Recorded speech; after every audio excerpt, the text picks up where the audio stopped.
Assalamualaikum warahmatullahi wabarakatuh. Selamat pagi anak-anak ibu semuanya. Semoga anak-anak ibu semuanya diberikan kesehatan dan kekuatan sehingga anak ibu tetap semangat dalam belajar. Anak-anak ibu, hari ini ibu akan menjelaskan materi pembelajaran tema 2, menyayangi hewan dan tumbuhan, subtema 2, manfaat hewan di sekitar pembelajaran 6. Sebelum memulai pembelajaran, tidak lupa ibu mengingatkan kepada anak-anak ibu untuk di rumah agar selalu menjaga kebersihan, menjaga jarak, memakai masker bila diperlukan. Baik anak-anak, disimak ya untuk penjelasan ibu.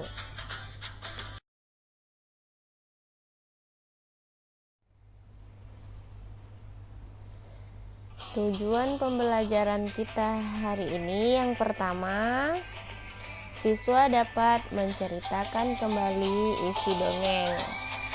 Yang kedua, siswa dapat menyimpulkan pesan pada dongeng. Yang ketiga, siswa dapat menjelaskan tahap-tahap pembuatan clipping dan mempraktekkan membuat clipping.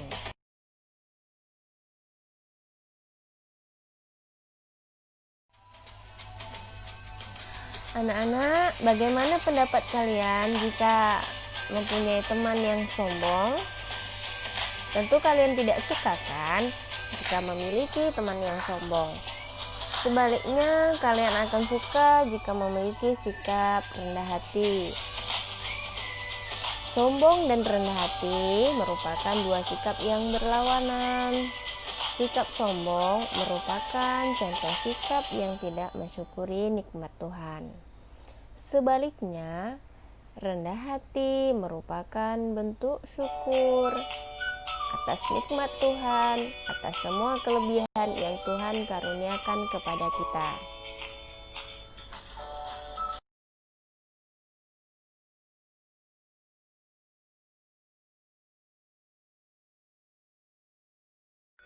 Membaca dongeng tentang hewan.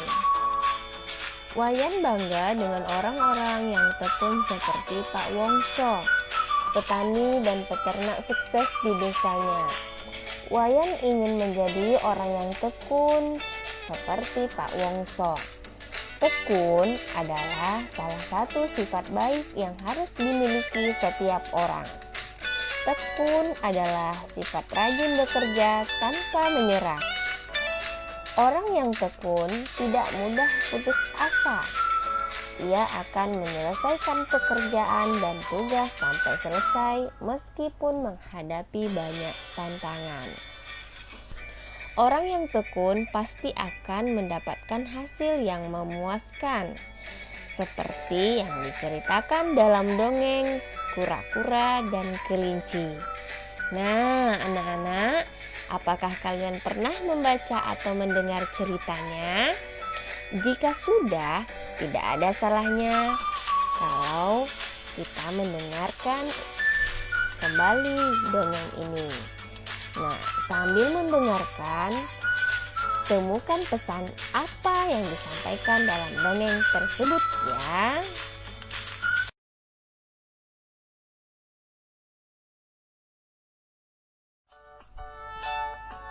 Kura-kura dan kelinci. Pada zaman dahulu, kelinci dan kura-kura tidak bersahabat.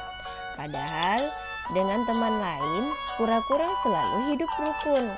Setiap kali bertemu, kelinci selalu mengejek kura-kura yang jalannya lambat. "Hai kura-kura, jalanmu kok lambat?" Begitu kata kelinci mengejek kura-kura.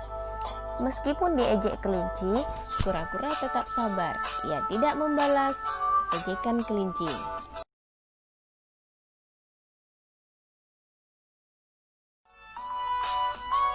Pada suatu hari, kura-kura menemui kelinci dan mengajaknya berlomba lari. Mendengar ajakan kura-kura, Kelinci tertawa terbahak.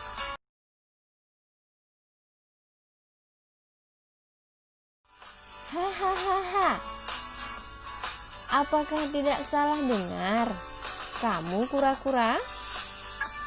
Jalanmu saja pelan begitu. Bagaimana kamu akan menantangku lomba lari? Hahaha. Jangan sombong, kelinci. Kita buktikan dengan perbuatan, bukan dengan perkataan, jawab kura-kura.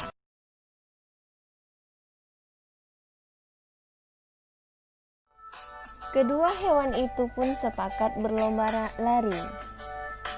Singa si raja hutan akan menjadi wasit karena sebagai pemimpin. Ia memiliki sifat adil dan jujur. Pada hari yang ditentukan, warga hutan berkumpul untuk menyaksikan perlombaan yang seru itu.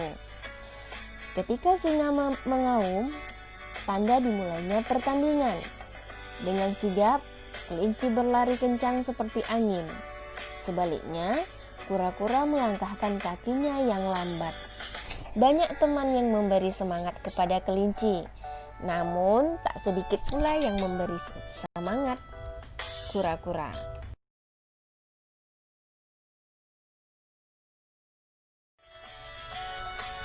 Kura-kura tetap dengan langkahnya yang lambat.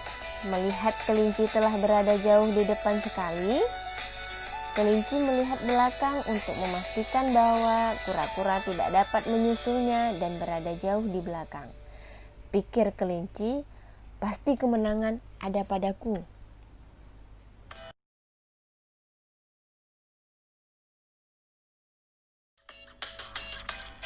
Aku lelah sekali. Sebaiknya aku tidur sebentar sampai aku bangun. Sampai aku bangun pun kura-kura tidak dapat menyusulku. Akhirnya kelinci pun tertidur dengan pulas di bawah pohon rindang di tengah hutan. Kura-kura yang terus berjalan dengan tekun dan bersemangat akhirnya sampai tempat kelinci yang sedang tertidur. Dengan tenang, kura-kura melewati kelinci yang tengah tidur terlelap.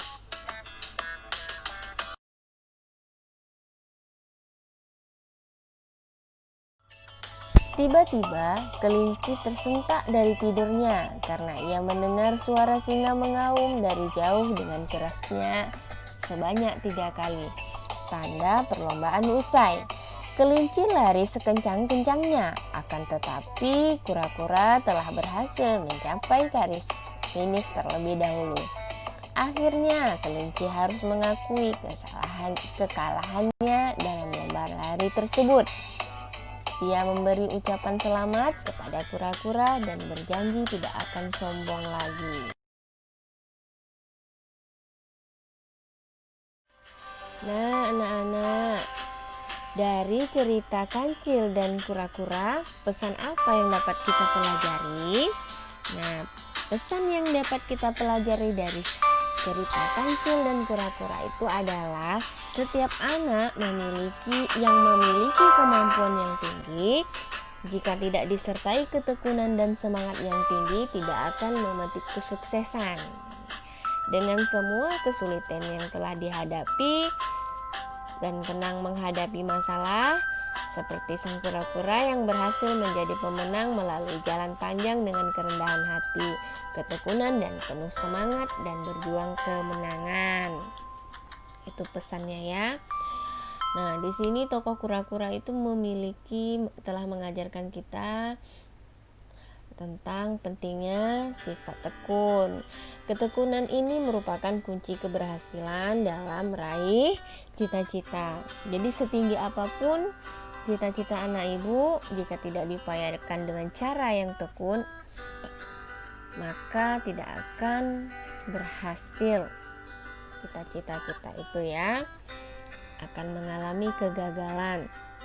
Nah, adapun ciri-ciri orang yang memiliki orang yang tekun itu adalah yang pertama, dia terampil, kemudian disiplin, menghargai waktu dan tepat waktu, gigih, rajin, dan pantang menyerah. Nah, apakah anak ibu sudah memiliki sifat tekun? Adakah teman atau anggota keluarga anak ibu yang memiliki sifat tekun?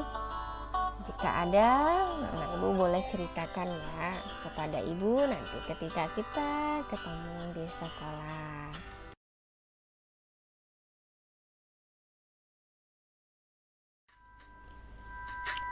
Membuat clipping. Clipping merupakan kegiatan pengguntingan atau pemotongan bagian-bagian tertentu dari surat kabar, majalah atau sumber lainnya yang dianggap penting, kemudian disusun dalam sistem tertentu dalam suatu bidang atau didokumentasikan. Nah, anak-anak ibu, ada 6 langkah dalam membuat clipping. Yang pertama, anak ibu harus menentukan tema clipping yang ingin dibuat. Yang kedua, anak ibu harus menentukan data clipping. Yang ketiga, anak ibu harus mempersiapkan alat pembuatan clipping. Yang keempat, menggunting dan menempel. Yang kelima, anak ibu membuat cover dan daftar isi. Dan yang terakhir, setelah selesai semuanya, anak ibu lakukan penjilidan. Jadi ada 6 langkah dalam membuat clipping ya. Demikian penjelasan ibu hari ini, semoga bermanfaat. Ibu akhiri dengan assalamualaikum warahmatullahi wabarakatuh.